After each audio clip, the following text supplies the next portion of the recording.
Gente, uma boa noite a todos, mais uma vez. Obrigado pela presença de todos vocês aí, mais essa noite aqui na casinha, né? Meu muito obrigado pela atenção, pelo carinho que vocês têm dado aí, né? Incentivo as nossas palestras aqui. Nosso muito obrigado, desde já o nosso agradecimento do fundo do nosso coração.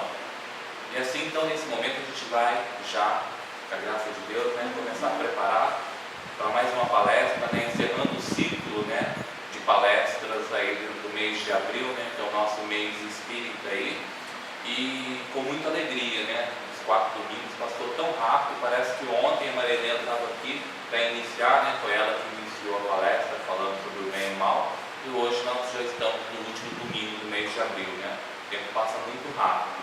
Então hoje, com muita, mas muita alegria mesmo, né, nós vamos aí ter como palestrante da noite, nosso irmãozinho Alan Krishna, né? O Allan Kardec com Hare Krishna, mistura dos dois, então é chique. Nós vamos ter aí a palestra dele com temas dos tempos que estão chegados, né? Que é acho que é o último capítulo da Gênesis, muito interessante, eu tenho certeza que vai ser uma palestra maravilhosa. Nós vamos ter também, né, 3 músicas aí para poder preparar já o ambiente. Hoje, em carreira solo, com a nossa irmãzinha Célia ali, a nossa irmãzinha Marlene ali, no violão ali. Tenho certeza que as músicas são lindas, são maravilhosas aí para essa preparação do ambiente. Depois a nossa irmãzinha Claudinha vai fazer a prece de preparação e no final, nossa irmãzinha Maria Helena, né, vai fazer a prece de encerramento e o sorteio de livros, né. E hoje vamos ver o que a espiritualidade tem para nós, né, se tem alguma mensagem, como sempre tem, através da nossa irmãzinha Gisele ali, quem sabe virar alguma coisa de, né, quem sabe não, com certeza virá, e de fundamental importância para o nosso preparo, para o nosso fortalecimento, porque nós sabemos que a assistência da espiritualidade aqui é muito grande, né, para com todos nós, o carinho e o amor que eles têm para conosco. Então, com certeza virá alguma coisa através da nossa irmãzinha Gisele pela psicografia. Então, desde já quero agradecer mais uma vez o carinho e o incentivo de todos vocês, meu muito obrigado do fundo do coração. E assim, para dar abertura com vocês, nossa irmãzinha Célia no vocal, nossa irmãzinha Marlene no violão, e é de vocês, eu como obrigado pela atenção. Boa noite. Sozinha aqui. Então, com muito amor, a gente fazer essas músicas aqui, a gente preparou com muito carinho. E a primeira música é uma música chamada Imagine. Eu acho que todo mundo já ouviu. Ela fala de um mundo sem fronteiras, onde não há religião, onde todos falam a mesma língua, onde existe muito amor. E vamos imaginar um mundo assim daqui a um tempo. Se Deus quiser e Ele quer, um dia vai acontecer. Então vamos começar com o México. Sobre a tradução depois do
but I'm not the only one.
world to live is on.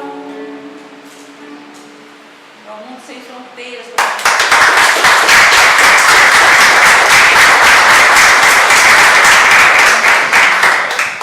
Agora é uma música do Roupa Nova. Quando a gente às vezes quer parar com tudo, então pede pra gente começar de novo. Para começo, meio e fim. Então pra gente se aprontar para recomeçar e com muita força. Vamos lá?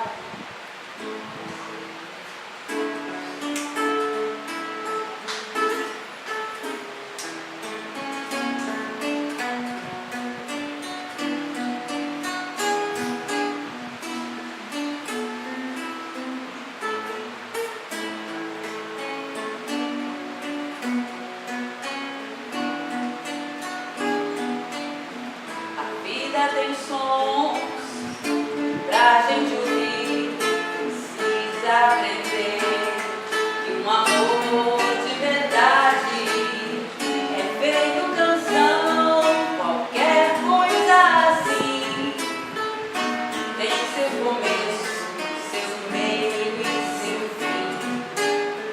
A vida tem sons pra gente ouvir, precisa aprender a começar de novo. É como tocar o mesmo violão, nele compor uma nova canção. Fale de amor, faça chorar, toque mais forte esse meu coração.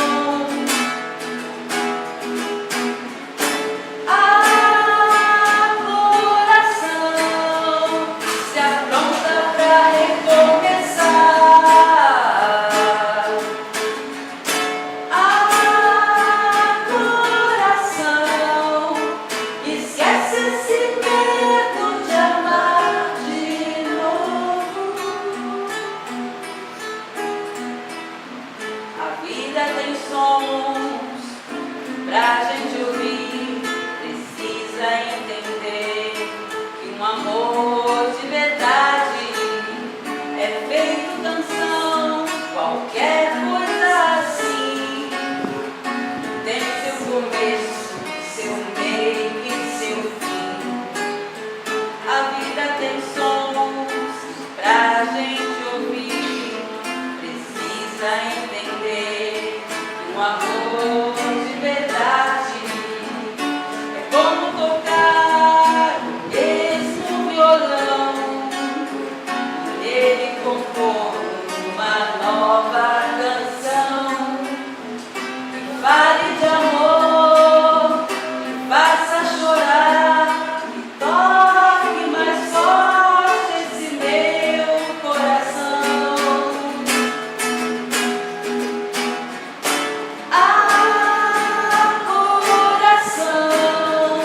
Se apronta pra recomeçar.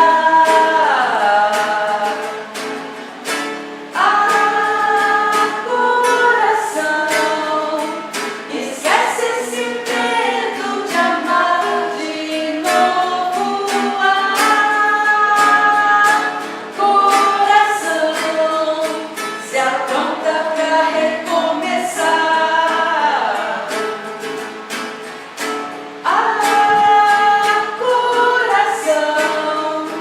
Esquece esse medo de amar de novo.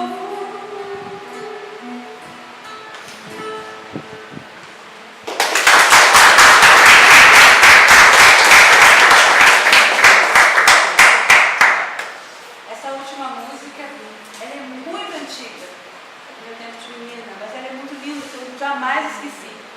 Eu acho que ela fala do jovem, da gente mesmo, que às vezes não procura Jesus, Deus, quando a gente precisa. Quando a gente está apertadinho lá, a gente corre para Ele. É a oração do Jovem Cristo de Antônio Marcos.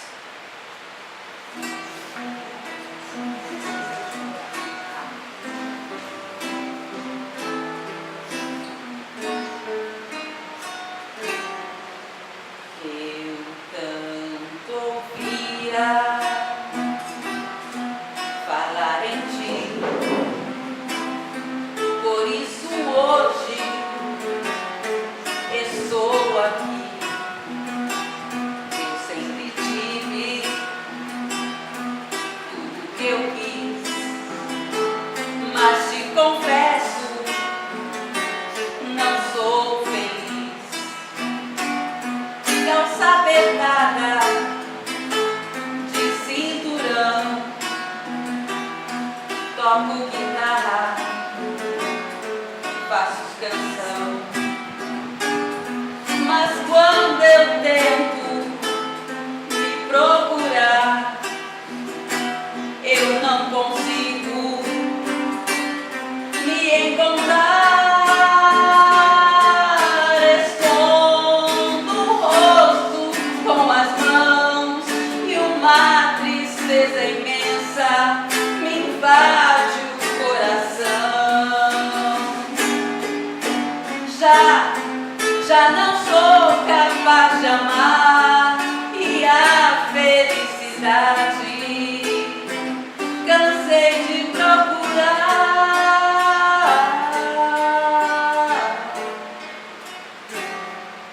Por isso venho buscar em ti o que eu não tenho e o que perdi. Vesti bem ouro, te imaginei, e tão humilde eu te encontrei.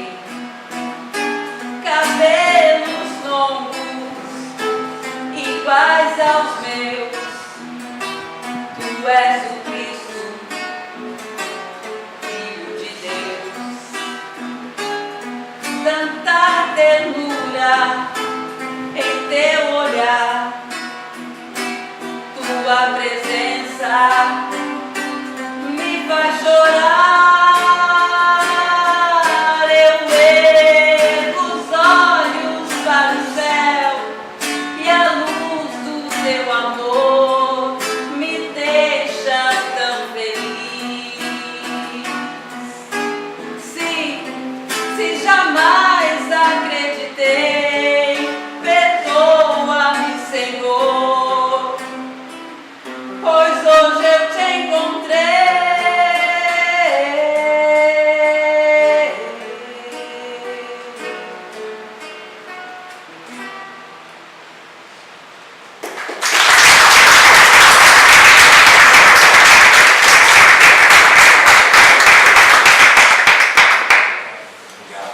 Uma boa palestra para vocês. Uma boa noite a todos. Mais uma vez, sejam todos muito bem-vindos.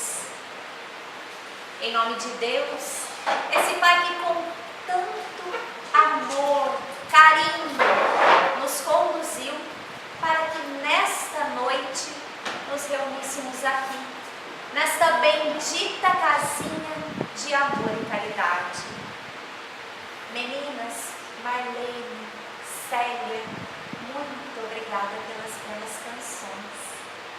Certamente tocaram lá no fundinho dos nossos corações. Então, vamos nesse instante cerrar os nossos olhos, elevar nosso pensamento a Deus, dar graças a Ele por todas as bênçãos que recebemos na nossa caminhada terrena, que é inúmeras vezes maior do que a quantidade de vezes daquilo que merecemos, Pai amado. Vamos lembrar de agradecer pela saúde da nossa matéria, pelo equilíbrio do nosso espírito, pelo lar, pelos amigos, pelos parentes. Vamos interceder por toda a humanidade sofredora,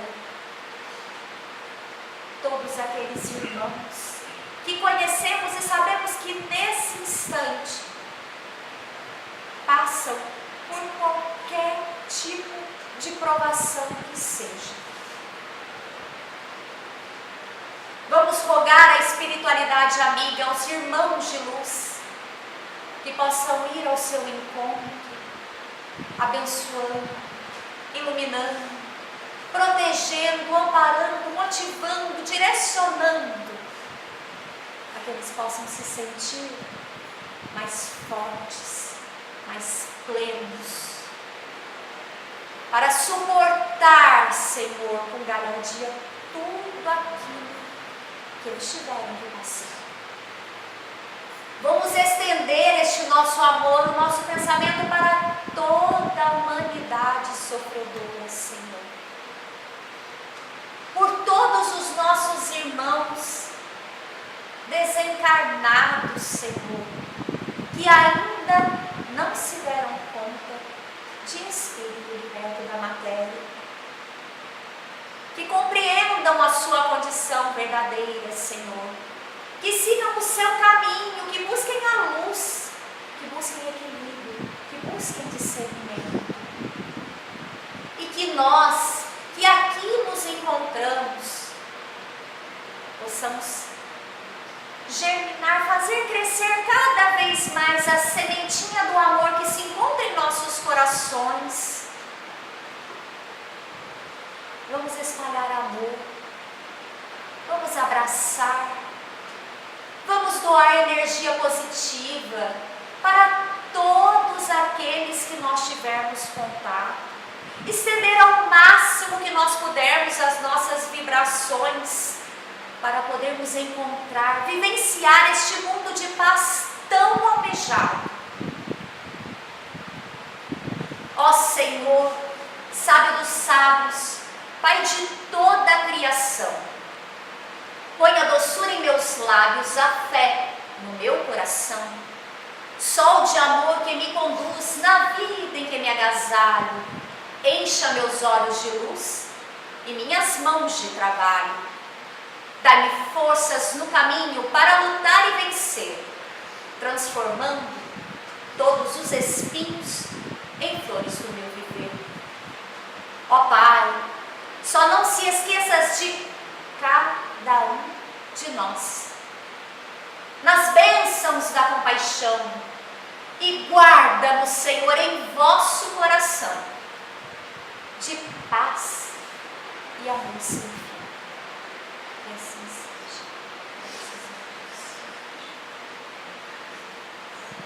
E agora, com todo carinho, amor, chamo o nosso irmão Arno para poder aqui conversar, fazer essa linda palestra sobre os tempos são chegados, porque realmente os tempos são chegados.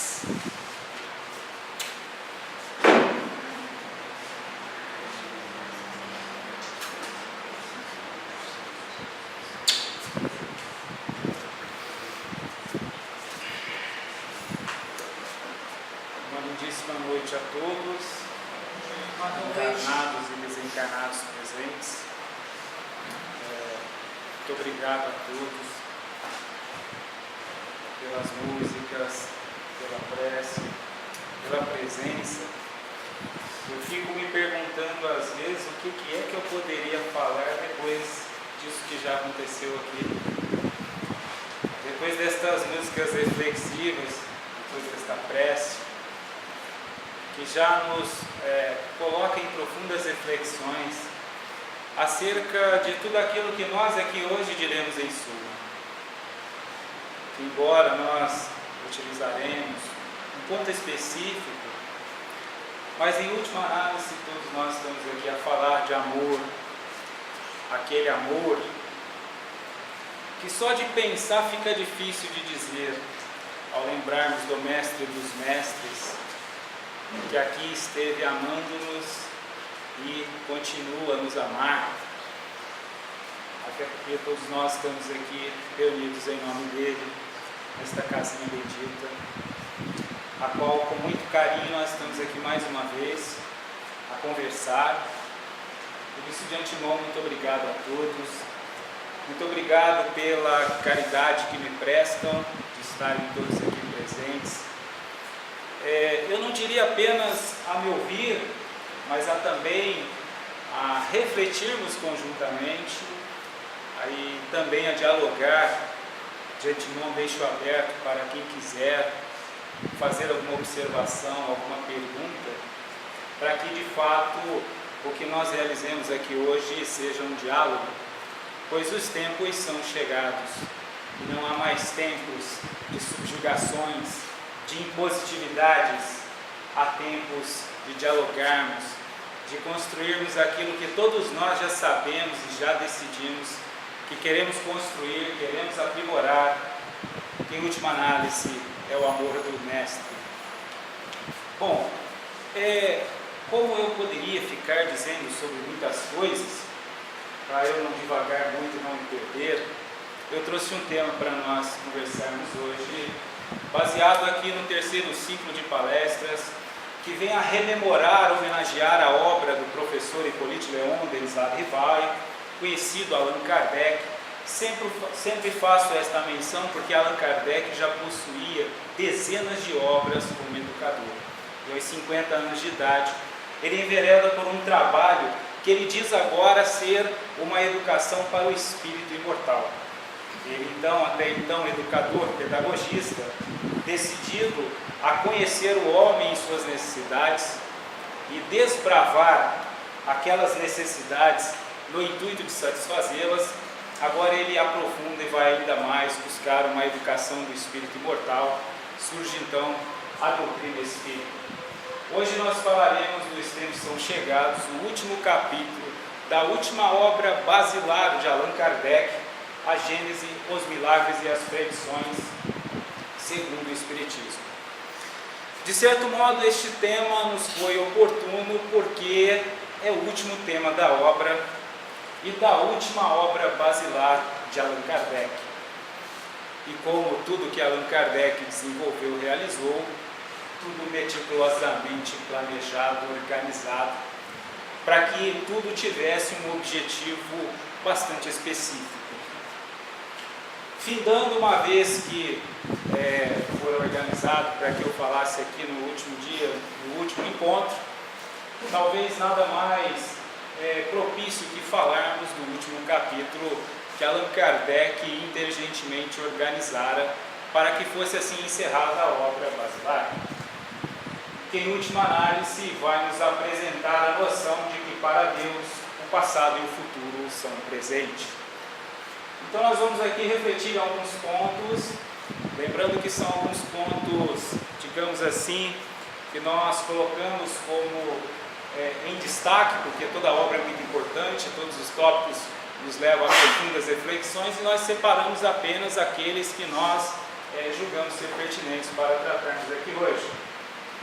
Uma reflexão inicial para nós é que em O Prolegômenos do Livro dos Espíritos, que diga-se de passagem, sua primeira parte contém a doutrina dos Espíritos e também a Gênese, a qual nós estudaremos aqui de modo mais pormenorizado, diz para nós que os Espíritos anunciam que os tempos são chegados, que os Espíritos marcaram, são marcados os tempos para uma manifestação universal.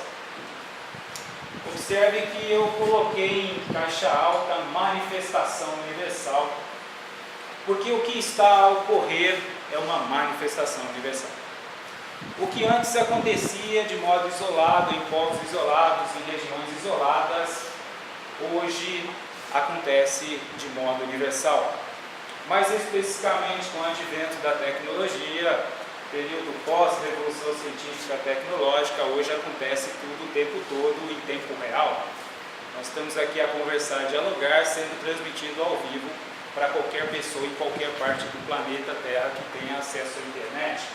Portanto, a nossa manifestação de hoje é uma manifestação universal também, tanto aquilo que poderia ser levado para espíritos de todas as partes do planeta, porque, como vamos observar no capítulo 18, ninguém poderá alegar estar deserdado daquilo que Deus marcou para que todos assim recebessem.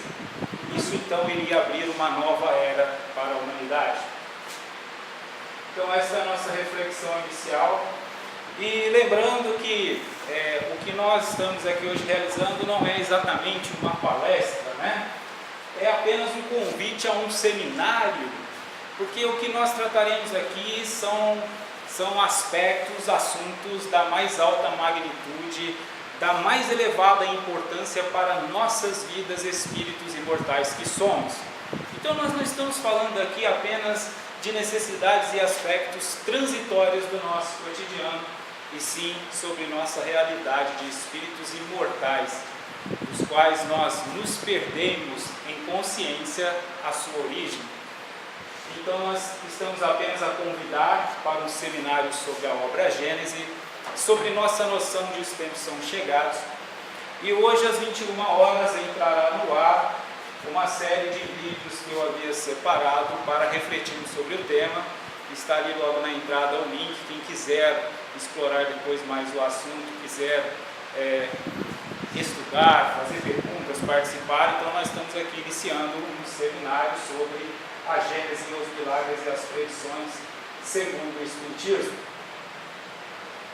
Bom, sempre que eu falo, eu faço sempre uma breve menção acerca do resumo do Espiritismo. Allan Kardec, quando perguntado para ele, uma vez que a obra é uma obra científica, filosófica, perguntavam para ele sistematicamente qual era o resumo do Espiritismo. Allan Kardec escreveu um livro respondendo o que é Espiritismo. O título do livro é O que é Espiritismo? Este livro diz para nós que o Espiritismo é uma ciência que trata da natureza, origem e destino dos espíritos, bem como de suas relações com o mundo corporal. Aqui tem uma coisa que às vezes passa-nos desavisados, é que o Espiritismo é uma ciência que trata da natureza, origem e destino dos espíritos. Quem são os espíritos? Somos nós. Somos nós. Nós aqui, outrora lá, outrora novamente aqui, porque às vezes nós poderíamos desatentadamente, o Kardec vai falar sobre os espíritos que não tem a ver com a gente, né? Esse é assunto para outras pessoas, para desencarnados talvez, mas nós somos espíritos, né? Então é importante que o que Allan Kardec diz, que a doutrina é uma ciência que tratará da natureza, da origem e do destino, do nosso destino, e de nossas relações com este próprio mundo no qual nós aqui agora nos encontramos. O Espiritismo é, portanto, uma doutrina científica filosófica, logo uma vez que nós estamos em análise acerca de nossos próprios objetivos, a doutrina nos apresenta consequências éticas morais. Por isso nós observaremos que Allan Kardec define o Livro dos Espíritos como uma filosofia espiritualista, o Livro dos Médiuns como uma continuação e um ensaio experimental da ciência espírita. E na terceira obra, o Evangelho segundo o Espiritismo, ele vai nos dizer que irá tratar sobre os aspectos éticos morais da humanidade. Então percebam que o Espiritismo então veio nos apresentar tudo o que a gente precisa. É o que está no prólogo deste livro, que é Espiritismo de Allan Kardec. Allan Kardec diz ainda na introdução do Livro dos Espíritos que ninguém se iluda, pois o Espiritismo é imenso. E acho muito interessante porque quando nós começamos a estudar o Espiritismo, nós vamos tendo a impressão que estamos aprendendo o Espiritismo, pelo menos assim aconteceu comigo, e de repente você começa a perceber que Allan Kardec disse que é imenso, que cada vez que você aprofunda, abre um mar de aprendizagem. Então logo, ele nos orienta que não devemos iludir, porque o estudo do Espiritismo é imenso. Interessa todas as questões da metafísica e da ordem social. A doutrina espírita é também uma ciência e o próprio Allan Kardec a cataloga entre as ciências metafísicas. Allan Kardec, entre os atuais cientistas, especialmente os europeus, é tomado como sociólogo utópico, porque embora ele vá utilizar uma linguagem antropológica para analisar o ser humano, em outras palavras, ele vai falar predominantemente acerca das relações entre estes espíritos, entre estas pessoas, como elas se desenvolvem, né? Então ninguém se iluda, pois o estudo do Espiritismo é imenso e interessam a todas as questões. A obra Gênese é uma obra da qual nós já começamos a estudá-la logo pela capa. Alguns estudiosos da doutrina, dos quais eu corroboro, diz que Allan Kardec não deixou escapar uma vírgula sem a mais alta necessidade. Então isso nos chama atenção até para o conteúdo da capa. Quando nós olhamos para uma obra, a Gênese, nós iremos observar que aqui no Brasil nós temos três principais tradutores, os mais comuns: José Herculano Pires, Salvador Gentili e Dr. Guilherme Ribeiro. Há alguns outros, inclusive um especificamente eu conheci, de nome Neil Morris, que é um pseudônimo que ele adotou também, mas nos chama muita atenção porque nós vamos observar que tem uma certa peculiaridade e nós vamos identificar alguns pontos muito cruciais. Por exemplo, esta obra aqui, presente de minha filha Joana de Anjos, que ganhou de presente aqui no sorteio, né? É uma obra de José Herculano Pires. José Herculano Pires era também educador, filósofo e jornalista. Portanto, nós vamos observar algumas anotações de José Herculano que não existem em outras obras. E um ponto muito interessante é porque se nós pensarmos que Allan Kardec escreveu no século XIX em francês, pensarmos numa tradução dessa obra, né, os linguísticos que indicam, né, é algo altamente complexo. E às vezes uma questão, uma palavra muda o sentido da obra. Eu sempre cito que o Livro dos Espíritos não contém a palavra ética. E a gente se pergunta, como assim? Allan Kardec não fala de ética? Você começou dizendo que a obra Evangelho falava do aspecto ético-moral da humanidade. Então, mas no século XIX, naquela época, a palavra moral era adotada na Europa para denominar as duas coisas. Portanto, como toda palavra da língua portuguesa, que não tem apenas uma definição e fica à mercê do contexto ao qual ele está inserido, nós vamos observar que, por vezes, a palavra moral em O Livro dos Espíritos é utilizada com a conotação da palavra ética. Então, nós começamos na capa já estudando a Gênese, porque nós vamos observar que é um estudo do qual já vai nos trazer uma riqueza de conteúdo. E na contracapa, José Herculano Pires faz uma anotação, a qual é muito importante nós comentarmos. Ele diz que a concepção espírita da Gênese aqui exposta é da mais elevada importância científica. Ele diz que esta obra representa um marco histórico no campo científico, abrindo as perspectivas da ciência para a era cósmica. O que José Herculano Pires também está dizendo aqui? Nós estamos diante de uma obra que é um marco histórico para a humanidade. Eu sou um pouco suspeito de falar, de fazer um pouco de apologia a Allan Kardec, mas esta é a noção dos estudiosos quando deparam com esta obra. Nós tivemos em meados do século XVIII, XIX, alguns pensadores que se expandiram muito com a filosofia materialista. E diga-se de passagem que Friedrich Nietzsche é tomado por alguns como aquele que deu a última palavra.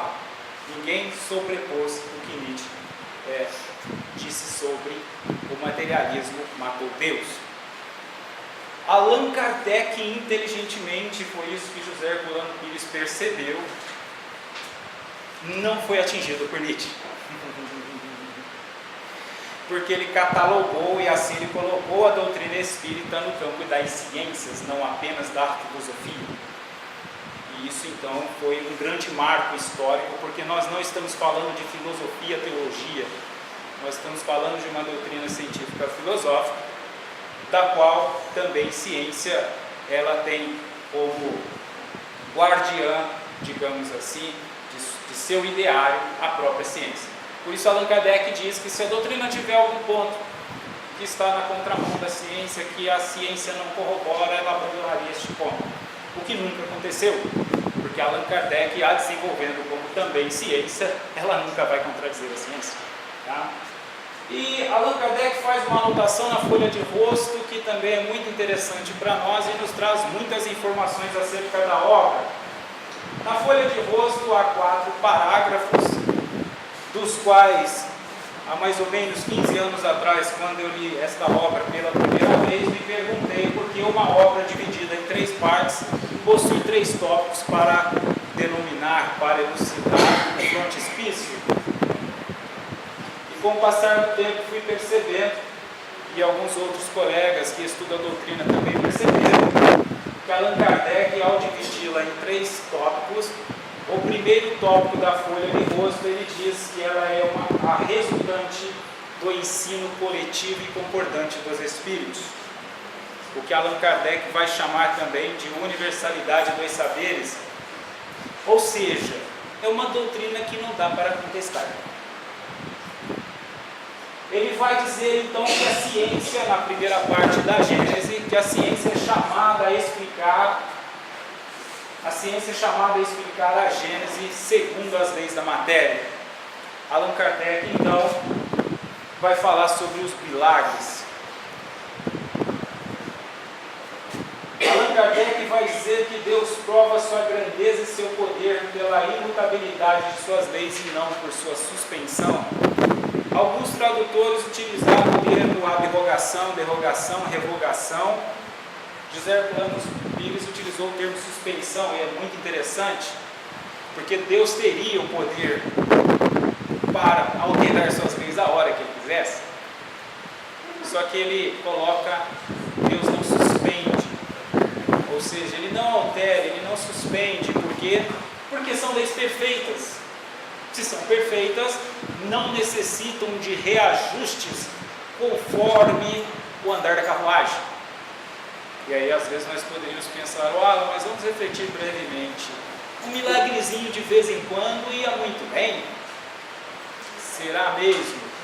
O que a obra vai analisar é que, se lembrarmos que somos espíritos imortais e de fato formos convictos desta realidade, desnecessário qualquer suspensão das leis. Allan Kardec ainda anota que para Deus o passado e o futuro são o presente. Bom, nós vamos conversar um pouquinho destes 3 tópicos ao longo de nossa fala. Como eu comentei agora há pouco, esta obra, a Gênese, é o desenvolvimento pormenorizado da primeira parte do Livro dos Espíritos, onde Allan Kardec aprofunda esta temática que também é o coroar da ciência espírita, e por isso José Herculano Pires vai colocar como um grande marco histórico para a ciência. A obra Gênese, ela é uma das 5 obras basilares, e um breve lembrete: as 5 obras basilares representam apenas 31% da produção de Allan Kardec, não do professor Hipólito Leon. As 23 obras de Allan Kardec, produzida enquanto Allan Kardec, falando sobre a doutrina espírita, as 5 obras basilares representam apenas 31%, 57% está na Revista Espírita e 12% nas demais obras complementares. Então, uma informação para estudarmos a obra Gênese. Falando sobre os sinais dos tempos, o item 1 do capítulo 18 diz-nos que os tempos marcados por Deus são chegados, nos dizem, de todas as partes, onde grandes acontecimentos vão se cumprir para a regeneração da humanidade. A gente, quando ouve assim, a gente às vezes lembra um pouco dos filmes de Hollywood e a gente fica imaginando algumas coisas muito bacanas acontecerem. Mas os tempos estão marcados para acontecer coisas que estão mais acontecendo no interior de cada homem. E isso é muito interessante. Os tempos são chegados para a regeneração mas não para a regeneração externa, para a regeneração interior acima de tudo.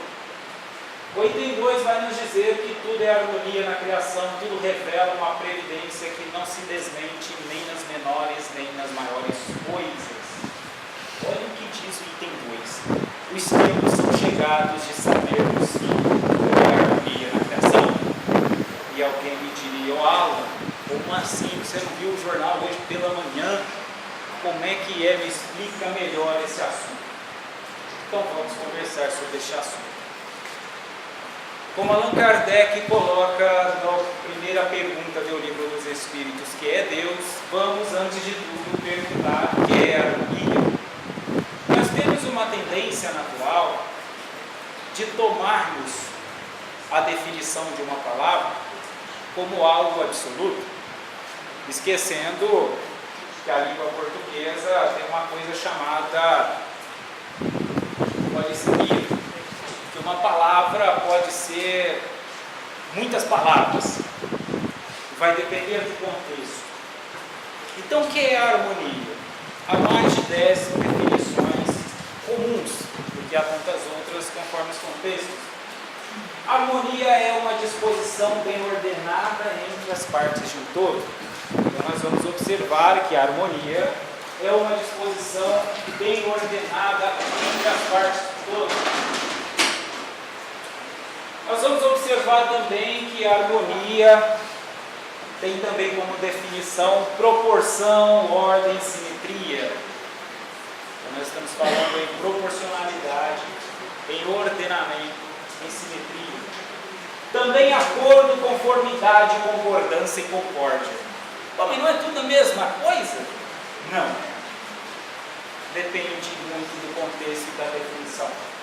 Suavidade e sonoridade do estilo. A harmonia tem a ver também com a sonoridade. A harmonia tem a ver com a sucessão lógica. Por que eu estou a comentar sobre as várias definições da palavra harmonia? Porque a gente pensa uma coisa, acaba falando outra coisa, o ouvinte entende uma terceira coisa, e enquanto se passa tudo isso, começa-se a desconfiar que a coisa propriamente dita não foi propriamente dita. Parece confuso, mas é proposital. Para termos uma atenção quando formos estudar. Muitas vezes nós esquecemos que já sabemos daquilo que nos é mais importante. E numa busca incessante, a gente às vezes inicia um processo que na verdade não era necessário. Que muitas vezes aquilo que eu estou buscando, que eu estou persistentemente buscando, já estava em mim, já estava comigo. E o nosso objetivo de entender a Gênese é que, embora seja uma obra bastante complexa, por isso nós vamos entender por que ela é pouco estudada, mas aqui nós estamos trazendo a sua essencialidade. Não esquecermos dos objetivos, dos quais todas estas reflexões que a obra nos proporciona, nos oferece. Tudo é harmonia na criação. Temos de nos atentar se eventualmente eu não estou me colocando como causa primária, e aí na minha lógica, no meu ordenamento, na minha concórdia, as coisas não parecem caóticas. Mas tudo é harmonia na criação, diz a obra do item 2. A harmonia é uma constante, portanto, algo não estático. Olha que interessante. A gente às vezes pensa que a harmonia é uma coisa estática, né? Tem que ser estático para ser harmônico. Não. A harmonia é algo dinâmico. A questão 967 nos apresenta uma ideia muito interessante. Allan Kardec pergunta aos espíritos em que consiste a felicidade dos bons espíritos. Como os bons espíritos percebem esta harmonia na criação e são felizes com isso? Como isso se dá? Os espíritos respondem a Kardec: em que consiste a felicidade dos bons espíritos? Resposta: em compreenderem todas as coisas. As principais traduções, inclusive dos tradutores que eu citar aqui agora há pouco, utilizaram a palavra conhecer. Eu utilizo compreender, porque compreender em minha linguagem tem sinônimo de saber. E a versão original em francês, a resposta diz: connaître toutes choses. Meu francês não está muito bom, tá? Mas a tradução é: em saber todas as coisas, não conhecer. Conhecer, a gente já conhece de tudo pela tecnologia, ou pelo menos muitas coisas. Mas os espíritos não são felizes por terem informações, eles sabem. E saber tem uma definição predominante, porque são dezenas, tem uma definição de sentir. Os espíritos sentem, percebem, sabem da harmonia. Com isso são felizes. Se eventualmente algo não lhes parecer harmônico, eles sabem que não é na criação. Eles sabem que alguma coisa em seu próprio interior está se desarranjando com o harmônico universal, com toda a harmonia. Por isso são felizes, porque eles sabem que tudo depende apenas deles. Tudo é harmonia na criação, tudo revela uma previdência que não simplesmente, nem nas menores coisas, nem nas maiores. Eu sempre falo da analogia do homem do alto da montanha, como ver, como seria essa visão dos bons espíritos que a obra vai nos dizer. E não é só Emmanuel, essa galera feliz aí não, né? Aliás, alguns até dizem que Emmanuel, como ele próprio, ainda teria muito que aprender, né? Mas a obra vai nos dizer que qualquer espírito, qualquer um de nós, podemos ser felizes, embora relativamente felizes. E ela vai nos apresentar o porquê então deste ideário que diz que para Deus o passado e o futuro são o presente. E para nós, humanos, muito daquilo que é futuro para alguns e passado para outros pode nos ser presente. Se nós formos aquele homem que olhar sobre a montanha, observem que o homem que olha sobre o topo de uma montanha, ele enxerga várias cidades, várias ruas, várias estradas.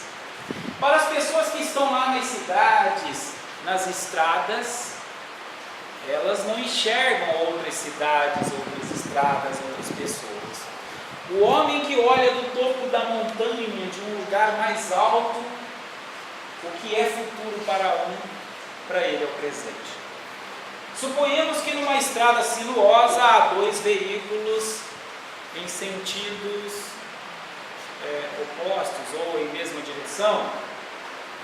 E se a estrada é sinuosa, estes veículos não sabem sobre a existência do outro. Mas o homem do alto da montanha já sabe que eles se depararão, eles se encontrarão, porque ele observa um padrão do passado. Todos os veículos que seguem essa direção acabam chegando lá. Então ele vai ver que esses veículos se encontrarão. Então todos aqueles que sabem vão enxergando cada vez mais o futuro. É o que Allan Kardec vai nos dizer resumidamente sobre a proposta da predição. O que é predizer? É olhar sobre a montanha. Quanto mais eu subo na montanha, mais minha capacidade de predizer sobre o futuro e o passado.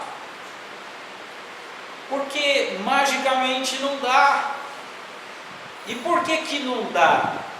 Deus poderia oferecer essa faculdade para nós, mas Ele teria que retirar o livre-arbítrio. Como haverá um futuro determinado se cada um de nós temos o livre-arbítrio? Supondo ainda a ideia do carro que eu falei, um padrão em mesma direção, mas os motoristas podem a qualquer momento parar o carro e desligar.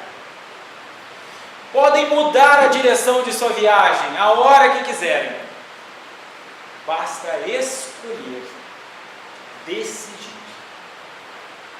usar o seu discernimento e verificar o que de fato ele quer. É a única necessidade. O caminho já nos é apresentado. Nós sabemos onde queremos chegar. Temos o livre-arbítrio para escolher fazer nossa viagem como nós quisermos. Basta apenas escolhermos. Bom, eu falei do homem do alto da montanha, mas como hoje em dia está um pouco em moda, que tem também a mulher, e tem o homem da montanha, a mulher da montanha, aqui também tem a mulher do alto da montanha, que por sinal é uma montanha bem mais alta, bem mais íngreme, muito mais difícil de escalar, visualizando muito mais cidades, né? Para ninguém falar que eu fui meio ceticista, esqueci, daqui a pouco eu estou sendo até processado, está filmado aqui, né? Então a mulher também subiu no alto da montanha, então ela olha na montanha, a montanha é até mais alta ainda, olha só, parece até a Gisele Paglioli escreveu lá. Mas vamos lá. O item 3 vai nos dizer que do fato de ser inevitável o progresso da humanidade, Deus cria o universo e seu pensamento anima sem interrupção todas as coisas. Muitas vezes nós poderíamos supor que Deus criou o mundo em 6 dias e descansou um pouquinho depois dessa criação. E nós às vezes podemos ter esta noção pelo fato natural de analogarmos Deus à nossa imagem e semelhança, de supor que Deus é eu numa versão melhorada. Mas o que o item 3 vai nos dizer é que o pensamento de Deus anima sem interrupção todas as coisas, ele está criando constantemente, eternamente. Por isso o universo é infinito, e o que é infinito na definição kardeciana, desconhecido. Eu não posso nem dizer o que não tem fim. Eu não conheço. Eu lá vi, você vai ter fim? Infinito, que é inconsciente, ignorado, desconhecido. Mas o item 3 vai nos dizer que as leis são eternas e imutáveis, porque a vontade de Deus é eterna. Portanto, o seu pensamento anima sem interrupção todas as coisas. Nunca estamos sós, nem um segundo, nem uma fração de segundo. Tudo é harmonia, criação. Não há ausência de Deus. Há incompreensão, e é natural a nós, seres humanos, de visão limitada. Há incompreensão de sua onipresença, pois a visão humana é limitada à sua condição. Por exemplo, nós temos uma imagem ali. O que é que vocês observam dessa imagem? O que vocês observam? O que vocês estão vendo? Parece um soldado com a arma na cabeça, apontada na testa de um rapaz que está abaixo dele. Está com a arma apontada no rapaz. Parece. Parece isso. Alguém viu a imagem aí? Alguém mais viu outra coisa? Isso aí? Um homem apontando a arma, ameaçando outro homem, é isso? Sim, parece. Parece. Nós estamos fazendo uma análise, um recorte. Se nós avançarmos, o que nós estamos observando agora? Ele está dando água a ele. Ele está dando água a um homem. Então agora nós estamos olhando outro recorte, não está ameaçando, agora há um homem cuidando. Um homem cuidando. Não sei se é o mesmo tal, mas o que a gente sabe é que aquele homem que estava sendo ameaçado agora está sendo cuidado. E agora ampliando um pouco mais a visão, subindo um pouco mais no alto da montanha. E agora colorindo um pouco mais nossa visão, nós veremos que são 3 soldados.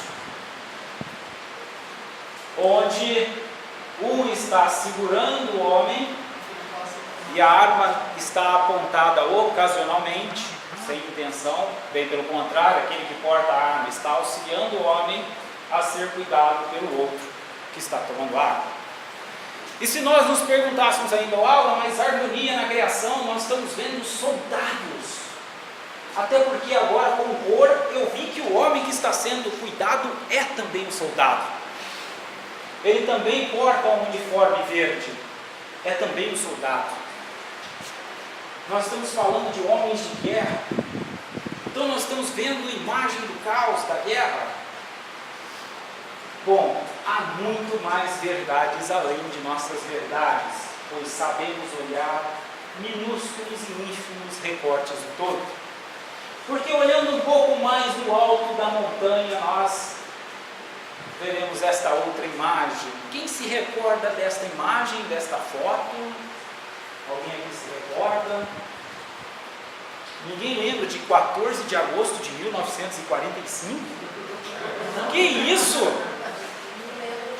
O peso histórico da enfermeira e do marinheiro selando o fim da Segunda Grande Guerra Mundial, que no dia seguinte fora assinada no mar do Japão pelo general Montgomery e o primeiro-ministro japonês. O fim da guerra. Então aqueles homens, embora soldados, eles estavam em esforços de paz. Mas quando nós olhamos os recortes, nossa visão não percebe que em última análise haveria um esforço de paz. Os homens estão buscando amar. Todos nós estamos buscando e queremos amar. O que muitas vezes acontece é que nós não temos consciência de como faremos isso. E a obra kardeciana é uma obra do como. Ela vai nos dizer como. Ela não vai nos dizer que precisamos amar. Porque Allan Kardec já sabia. Então ele vai nos dizer como. E é isso que já começa nos dizendo o item 2. A humanidade tem realizado até o presente incontestáveis progressos. Os homens com sua inteligência chegaram a resultados que jamais haviam alcançado, sob o ponto de vista das ciências, das artes e do bem-estar material. Isso é que eles estavam lá por volta de 1863. Imagina escrevendo hoje. Resta-lhes ainda um imenso progresso a realizar. O de fazerem que entre si reinem a caridade, a fraternidade, a solidariedade que lhes assegurem o bem-estar moral. Eu grifei o de fazerem, porque eu disse que a obra kardeciana é uma obra do como. Observe então que ali, para elucidar esse pensamento, eu trouxe a imagem do pensador de Augusto Rodin, ao lado do fazedor que não está ali. Estava fazendo. Resta-lhes ainda um imenso progresso a realizar. A humanidade tem um grande progresso a realizar. A de deixar que predomine mais o espírito fazedor do que o espírito pensador, falador, aquele que pensa, aquele que fala, aquele que convida para seminário, né? Para se tornar o fazedor. O fazedor não aparece, não facilmente, ele não chama atenção, ele não diz que precisamos amar, pelo menos não predomina-se isso. Nós vamos começar a observar os rastros dele, e às vezes a gente até encontra ele, como a gente encontrou, por exemplo, o amicíssimo amigo Chico Xavier. O fazedor está fazendo. Então o que resta à humanidade é o progresso de fazer. De fazerem que entre si reine a caridade, a fraternidade, a solidariedade. E isto irá nos assegurar o bem-estar moral. Observe que todos nós queremos isso, todos sem exceção. Não há quem não queira. O que ocorre é que precisa se fazer. E como eu disse, tem-se muitas vezes inconsciência, pelo menos boa parte, de como fazer, mas é o que tem restado à humanidade. Nestes tempos, porém, não se trata de uma mudança parcial, de uma mudança a certa região. O que Allan Kardec vai dizer aqui é que agora os tempos são chegados para que mude o mundo todo. Agora vai ter cara falando e filmando ao vivo e falando para o mundo inteiro, esperando qualquer um vir aqui contestar e vamos dialogar, porque os tempos são chegados.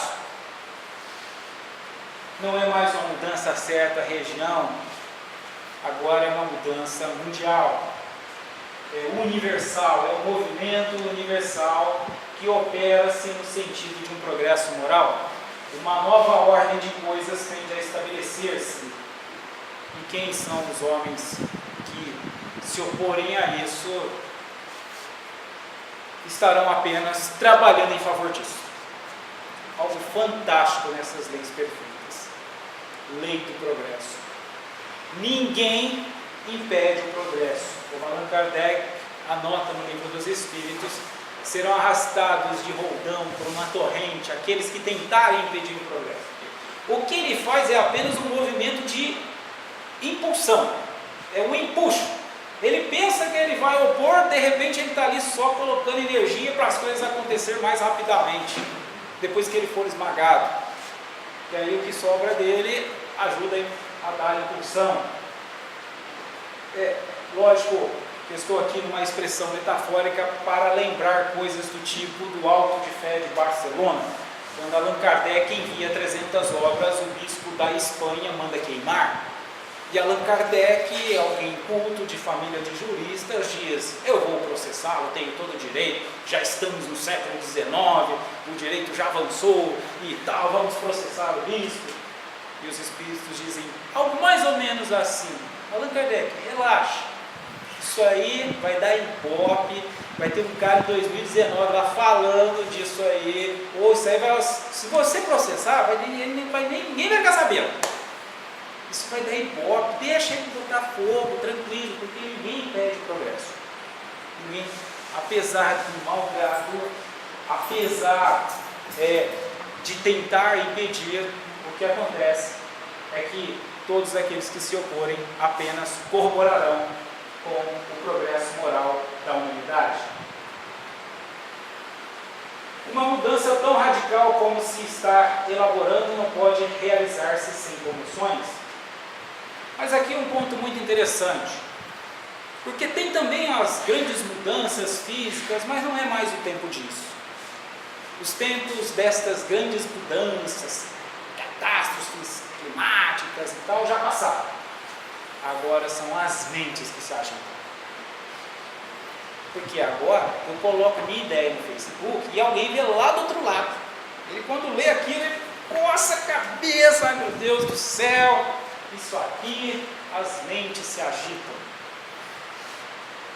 Porque o que está havendo com o avanço das TICs, das tecnologias, da informação e da comunicação, é que cada vez mais nós nos comunicaremos, e isso vai gerando uma espécie de conflito,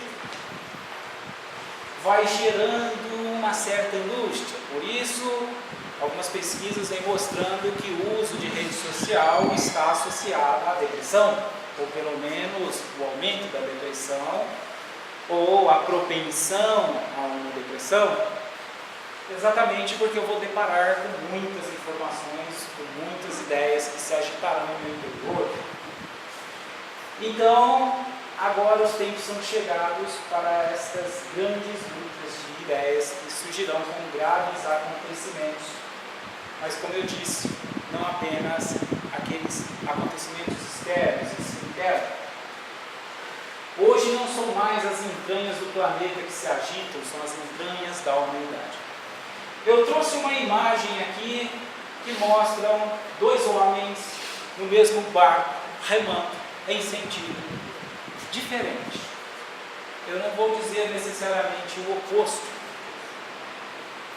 porque o que acaba acontecendo é que a humanidade está no mesmo barco, mas não tendo consciência que está no mesmo barco, remam em sentidos opostos, ou em sentidos diferentes, ou em sentidos diversos, não observando a necessidade de uma unidade de sentido. Os Espíritos vão dizer que é o surgimento da unidade de crença. Mas só para ilustrarmos o que ocorre com o comportamento humano. Arago vai nos dizer que quando se diz que a humanidade chegou a um período de transformação em que a Terra tem que se elevar na hierarquia dos mundos, nada de místico vejais nessas palavras. No item 8 do capítulo 18, há um texto finalizado, sendo finalizado por Arago, e no último parágrafo ele diz isso. Não vejais nada de místico nessas palavras. Vede ao contrário a execução de uma das grandes leis fatais do universo, contra as quais se quebra toda a má vontade humana. Eu trouxe aqui o pensamento de um colega contemporâneo, Milton Santos. Embora ele seja um cientista que o resume como geógrafo e até é a formação dele, um baiano, que lecionou em Harvard, em Oxford, em Lyon, em universidades do mundo inteiro, já trabalhou no governo brasileiro, enfim, ele tem uma ideia muito sucinta que explica para nós este raciocínio de maneira muito clara. Ele diz que a força da alienação vem dessa fragilidade dos indivíduos, quando apenas consegue identificar o que os separa e não o que os une. Qual é a grande dificuldade da humanidade na realização do progresso moral? Perceber aquilo que nos une. Porque a nossa facilidade condicionada, costumeira, tradicionalmente já consolidada, é do tal do contrário. Aqui ele pensa diferente. Qual que é a sua religião para eu saber qual que é a minha? Qual que é o seu partido para eu saber qual que é o meu? Qual que é a sua ideologia para eu saber analisar você? Então essa alienação, essa fragilidade dos indivíduos é apenas pela sistematização de modo predominante de identificar aquilo que nos separa. Na prática, no cotidiano, como isso acontece? Que roupa feia, hein? Mas será que ela não podia ter escolhido um MacBook bonito assim? Deixa eu ver se ela tem um MacBook. É natural, é costume. Mas o que a obra está a nos apresentar é como fazermos. Percebermos que há um amor universal, conspirando em favor de todos nós. E a proposta é que comecemos a identificar o que é e não que nos une. Não me interessa o que você eventualmente tem de diferente de mim. O que é que você tem igual a mim? Não me interessa o que você fala diferente de mim. O que é que você fala como eu? Quando nós, então, enveredarmos pela necessidade de identificar o que está a nos unir, naturalmente nós aceleraremos isso que já vem acontecendo. Isso que já vem acontecendo, porque o que eu estou dizendo vem acontecendo. Eu só estou aqui dizendo para a gente acelerar, porque ninguém vai impedir. Então o melhor é acompanhar a marcha do progresso, para a gente começar a tornar-se aquele que será os espíritos da geração nova, que nós chegaremos lá. Mas, se não, eu vou ser a geração velha e vou ficar para trás, e aí eventualmente eu não estou muito afim de sair desse planeta legal. Então o legal é eu acelerar esse progresso e fazer parte deste mundo regenerativo. Bom, resumindo a ideia de Dr. Berry, no item 9 do livro A Gênese, os Milagres e as Predições segundo o Espiritismo, não vou ficar encurtando para a gente lembrar desta amplitude do livro, vai nos resumir pela unificação e racionalidade das crenças que o Espiritismo florescerá cada vez mais. Por isso Allan Kardec vai dizer no item 143 do Livro dos Espíritos que a doutrina espírita é o mais potente auxiliar das religiões. Por isso, Allan Kardec vai dizer em vários pontos da obra que o Espiritismo é uma doutrina científica, filosófica, que auxilia todas as demais ideologias existentes no planeta. Porque a essência dela não é de dissensão, de divisão. Eu estou com a verdade, vocês não. Não. O que é que vocês têm, que nós podemos unir? E o trabalho da obra já é o ensino coletivo dos espíritos. Olha como Allan Kardec foi inteligente. Não é o ensino coletivo dos espíritas. É o ensino coletivo dos espíritos. Então, a senda da regeneração passará, aprimorará esta unificação da racionalidade das crenças. A fraternidade será a pedra angular. A pedra angular é a fraternidade da nova ordem social. A fraternidade será a pedra angular da nova ordem social. Não será ideologias. Aquele lá tem umas ideias mais legais, aquele tem umas ideias ruins. O projeto daquele lá não está com nada, o projeto daqueles outros estão bons. As ideias daqueles lá favorecem não sei quem, aqueles lá que não favorecem, enfim. A fraternidade será a pedra angular. Percebermos, estarmos convictos de que todos os homens têm o mesmo Deus. Não é falar, conhecer que todos os homens têm o mesmo Deus, mas é sentir. Porque quando eu sinto que todos os homens têm o mesmo Deus, a roupa dele não é mais feia. O que ele pensa não é errado. Porque eu sei apreciar a diversidade e tenho a humildade de eventualmente considerar que sou ignorante em relação ao que o outro sabe. Porque o Deus, o mesmo, ele pode ser menos inteligente do que eu, mais conhecedor, menos conhecedor do que eu. O antropólogo certa vez fez uma observação muito interessante, que ele, visitando para estudar uma tribo, ele ganhou lá um objeto de um índio, uma pena, alguma coisa assim, e levou isso embora, e como gratidão ele doou o relógio do pulso para o índio. E passado muitos anos ele voltou naquela tribo, e quando chegou lá, se deparou com o relógio dele pendurado na parede da oca lá, da casinha lá do índio lá. E ele ficou espantado, poxa, o que o índio pegou? E aí ele lembrou que ele tinha colocado a pena em cima do armário para ser uma lembrança que ele visitou na tribo. O índio também achou que o relógio de pulso, que para nós é normal, é um artigo que aquele né? Enquanto ele pensou que estudou o índio, ele também estudou ele. Também observou. Ou seja, a fraternidade será a pedra angular, mas não há fraternidade real, sólida, efetiva, senão aquela assentada em base inabalável. E Allan Kardec vai dizer que essa base é a fé. Não a fé em tais ou tais dogmas particulares, mas a fé de que Deus é o mesmo para todos. Olha que interessante, né? E ele diz ainda sobre os princípios fundamentais desta fé. Porque toda pessoa pode aceitar estes princípios fundamentais que ele aqui anota. Deus, a alma, o futuro, o progresso individual e definido, a perpetuidade das relações entre si. Todos podem aceitar, porque todos nascem sabendo disso.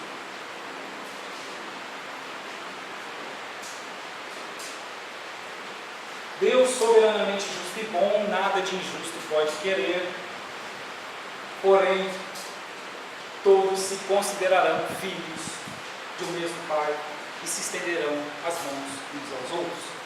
Deus, sendo infinitamente justo, bom, não faz distinção entre seus filhos, entre homens melhores, homens escolhidos. Todos se percebendo assim, se estenderão as mãos uns aos outros.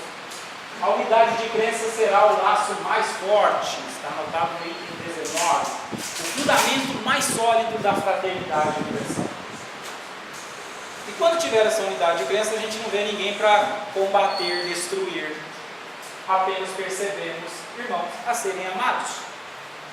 E amar, a gente pode começar a definir como fazer para o outro aquilo que nós gostaríamos que o outro fizesse para nós. Bom, acelerando um pouco para que você vai dar bastante. Falando um pouco sobre a geração nova. Como percebermos a geração nova de espíritos? No item 28, Allan Kardec nota: caberá aos espíritos da geração nova fundar uma nova era de progresso moral. A nova geração se distingue por inteligência e razão geralmente precoces, juntas ao sentimento inato do bem e a crenças espiritualistas. Os seres da nova geração naturalmente nascem sabendo que a vida não se resume a esta transitoriedade. Aqui eu quero destacar uma coisa para superarmos esta dicotomia de velha geração e nova geração. Será que eu sou velho? Será que eu sou novo? Ai meu Deus do céu, eu quero ir para a nova, para mim não ficar na turma do velho. Todos nós somos ou temos um pouco de nova geração e de velha geração. O que caberá-nos uma reflexão é o quanto de nós é velha geração e o quanto é nova geração. Allan Kardec, nestes itens, vai nos trazer alguma reflexão. Normalmente, espíritos da nova geração não percebem ou não sentem inversão de valores, por exemplo, porque eles são predispostos a assimilar todas as ideias progressistas e aptos a secundar o movimento de regeneração. Então são predispostos àquilo que é novo. Quando predomina o espírito da velha geração, tudo nos choca, tudo nos parece invertido. Então, a nova geração não será composta por espíritos superiores, mas sim predispostos a ideias progressistas e com isso colaborarão cada qual com sua cota.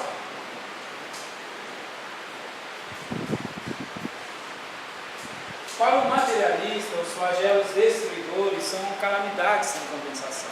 Para os espíritos da nova geração, que não percebem esta transitoriedade como último, como fim, sabem que isso faz parte de uma equação de amor.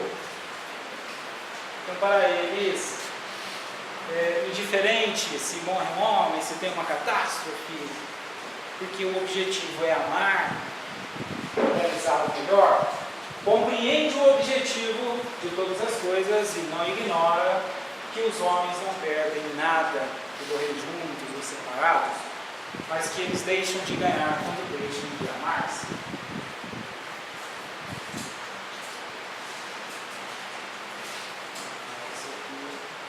Como o nosso tempo está encerrando, eu vou passar aqui um breve vídeo sobre a evolução do espírito, como se dá. A evolução do espírito. O princípio espiritual inicia sua jornada entre as substâncias mais elementares, aprendendo com a natureza a dominar seus impulsos e a integrar importantes habilidades que lhe possibilitarão transcender a patamares inimagináveis. Sua ascensão é constante, sua designação é seu destino e sua realização é autodeterminar-se. Graças ao uso de diferentes formas, aprende tudo quanto necessita para alcançar valores que lhe permitirão transitar em diferentes mundos e dimensões espirituais superiores. Em sua caminhada, aprenderá a perceber sensações, a raciocinar logicamente, a vivenciar emoções e a elaborar sentimentos. Com o domínio de sua mediunidade, terá a bênção de se comunicar com seus entes queridos que desencarnaram, além de conhecer melhor a respeito da vida espiritual. Quando adquirir a razão em sua consciência, reconhecendo sua individualidade e compreendendo a existência de um Criador, será chamado de espírito. Pela integração de virtudes, de habilidades e de competências, sobretudo pela prática do bem, valorizará a fraternidade, a harmonia e o amor. Por muitas reencarnações, criará diversos personagens, representando-se em cada um deles, até se reconhecer um espírito imortal. Neste ponto, achará um tesouro oculto em si mesmo, cuja utilidade o levará ao encontro do divino. Sua evolução é uma grande viagem em direção a si mesmo, dominando o tempo, vencendo seus desafios interiores e reconhecendo as diferentes manifestações de Deus, até quando, definitivamente, conseguir senti-lo em sua íntima essência. Os espíritos da nova geração sentirão Deus em sua mais íntima essência. Qual a chave para predominarmos em nós este espírito da geração nova? Allan Kardec traz essa chave. Allan Kardec diz que a educação, se bem compreendida, é a chave do progresso moral do qual nós necessitamos. A educação. Nós começaremos a entender por que Jesus escolhera o educador, o professor Hipólito Leão para codificar o ensinamento dos Espíritos, para organizar. A educação, se bem compreendida, é a chave do progresso moral. Nós vamos começar a entender porque Emmanuel, Espírito Educador, escreve suas obras belíssimas pelas mãos de Chico Xavier. E porque Chico Xavier disse certa ocasião, conforme a anotação de doutora Marlene Nobre na obra Lições de Sabedoria, publicada em 1997, que Emmanuel viria como educador. Mais tarde nós temos a informação de que no mês de março do ano 2000 reencarna o Espírito Emmanuel, dito lá por Chico Xavier que Emmanuel viria como educador, mais especificamente professor, como anotado no livro. A educação, se bem compreendida, é a chave do progresso moral. Eu trouxe aqui uma mensagem de Valdo Franco, que eu vou passar, mas eu trouxe o resumo da ideia da mensagem, que em suma ele vai nos dizer que a casa espírita deve ser uma verdadeira escola para formar pessoas para a construção de uma nova sociedade. Por isso a educação, se bem compreendida, é a chave. Por isso a casa espírita, como escola preparada para formar pessoas, irá construir uma nova sociedade. Bom,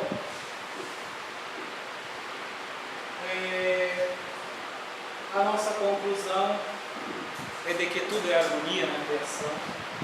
Deus sendo onipresente, não há injustiça, não há injustiçados, há apenas injustos, como diz meu amigo Dr. José Raul Teixeira. Não há injustiça, não há injustiçados, há injustos. Há uso do discernimento que poderia ser com mais responsabilidade. O meu destino é exclusivamente o que sinto e penso, portanto o que faço vivo, agora, no passado e no futuro, tudo presente para Deus. Todos que aqui estão fazem parte de uma nova geração, prenunciada em 1857. Cabe agora a todos aqui decidirem se querem predominar numa nova geração no terceiro milênio, a partir de agora, ou se ainda querem predominar na geração do segundo milênio e esperar por outros novos tempos que lhes serão chegados, mas em outras circunstâncias. Como assim finaliza o trecho da obra. Para nós fazermos o encerramento, eu trouxe aqui uma música intitulada Os Tempos São Chegados, para encerrarmos uma reflexão, porque tudo aqui que eu expusera foi apenas uma despretensiosa reflexão para rememorarmos um pouquinho mais sobre esses tempos chegados, já anunciado para nós desde 1857.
Boa noite a todos novamente, que essa chuvinha bem fazeja já refrescou, né?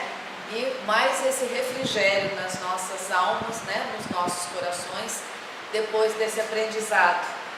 Que possamos encontrar esses tesouros, ou esse tesouro, como foi falado aqui, oculto em nossos corações. Que possamos realmente vivenciar esses tempos que, graças a Deus, são chegados para nós. Aqui estamos, trabalhadores de boa vontade, da última hora.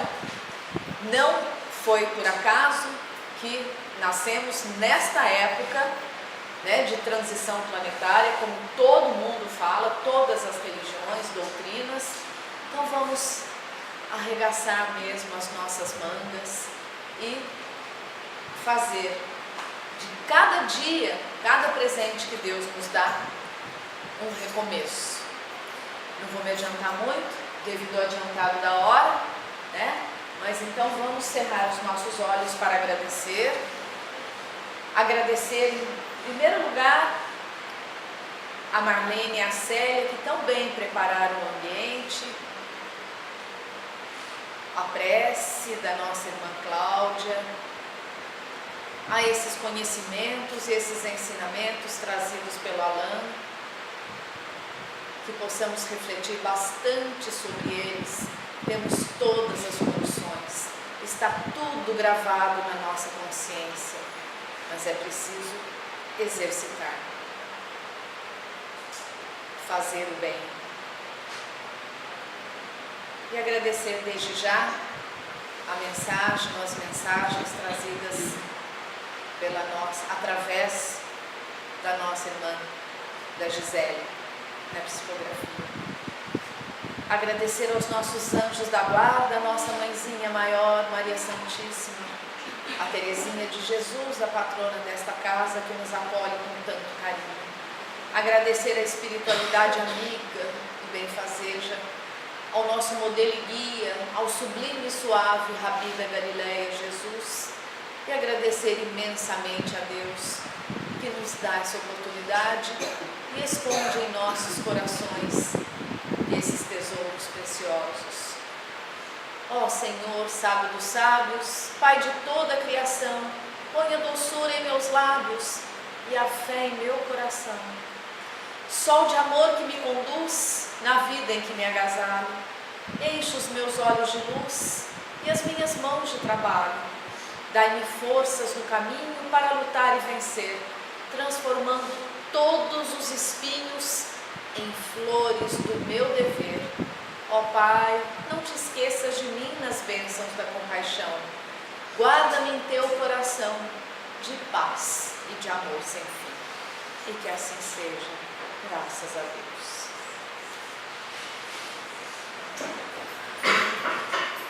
Vamos ao caderno, estudo ao caderno.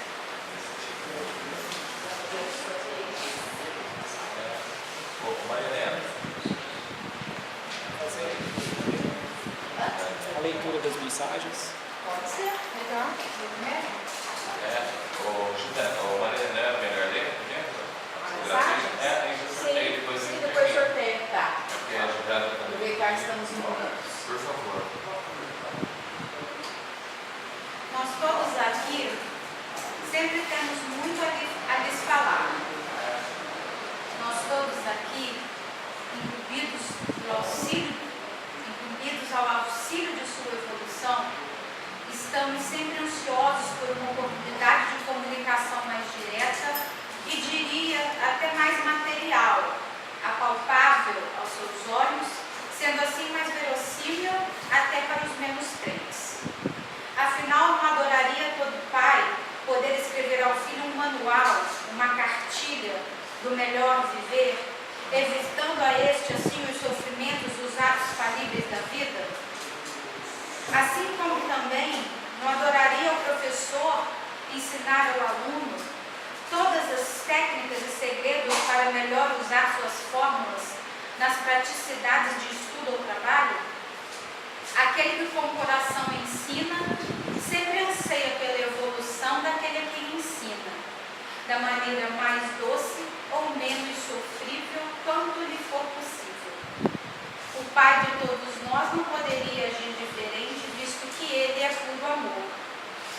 por amor, entenda um sentimento que de fato só reconhecem uma fagulha. Assim, sim, estamos sempre prontos a auxiliar. Nem sempre torna-se possível a clareza da intenção, visto que a cada um há a necessidade de descobrir seus próprios caminhos. Entretanto, o auxílio acontece a todos, a todo o tempo e para todos. E todas as palavras ditas são-lhes úteis. Nada é alegórico. E este é um fato que vemos repetindo muitas vezes, visto que não há mais tempo para devaneios. Precisamos que todos de fato escutem o que lhes é dito e vivam o que lhes é ensinado. O Espiritismo não é mais apenas uma religião, ao menos não aquela da concepção de sua vida corriqueira, aquela a qual alguém decide frequentar a sua casa a fim de lhes acalmar os pecados. O Espiritismo hoje é a verdade do mundo. Não há mais necessidade de nos fazermos entender por partes, pois já chegamos na fase deste planeta, onde quem tiver que permanecer, entenderá. E aos entendedores, dizemos: orem, irmãos, orem pelo mundo, orem por todos que se vão, para que seus caminhos sejam compreendidos por eles. Orem pelos seus governantes, eles necessitarão de grande fé no recorrer dos próximos tempos. Alguns possuem o poder para dele bem usar, outros o possuem para ele dissipar. Nas organizações do mundo, todos os níveis de evolução são necessários, mas nem todas permanecerão por aqui. Conforme as classes evolutivas se igualam, arestas precisam ser aparadas. Orem por si, sim, orem para que a luz dessa revolução consiga permanecê-los com os pés no chão, as mãos no trabalho, a mente voltada ao alto e o coração ao seu próximo. O próximo, ele é a chave de sua regeneração. Quanto mais souber amar, menos diferenças existirão, até que um dia nenhuma diferença permanecerá. Não estão longe de uma harmonia jamais antes vivenciada pela sua maioria, mas para toda a calmaria há de chegar antes a tempestade, que leva tudo que sobra e deixa limpo tudo que resta. Preparem-se todos para as tempestades, armados de fé, amor e caridade, mas certos, muitíssimo certos, da chegada da planejada calmaria. A outra é bem pequena, tá? Todos somos livres, possuímos igual liberdade. Ainda que tolhida para alguns para seu próprio bem, a liberdade ali também se encontra. Mesmo que presos por entre cordas ou algemas, ainda que por trás das barras ou paredes, nossa liberdade sempre nos acompanha. Ainda que a mente se encontre por entre infinitas paranoias ou coração carregado de sofrimento, nossa liberdade não sucumbe. Porque não importa nem o tamanho nem a força do que prenda seu corpo ou te prenda a algo, você sempre estará livre. Livre para escolher, livre para sentir, livre para pensar. E se isso lhe parece pouco, é porque ainda não entendeu o que de fato liberta todos nós.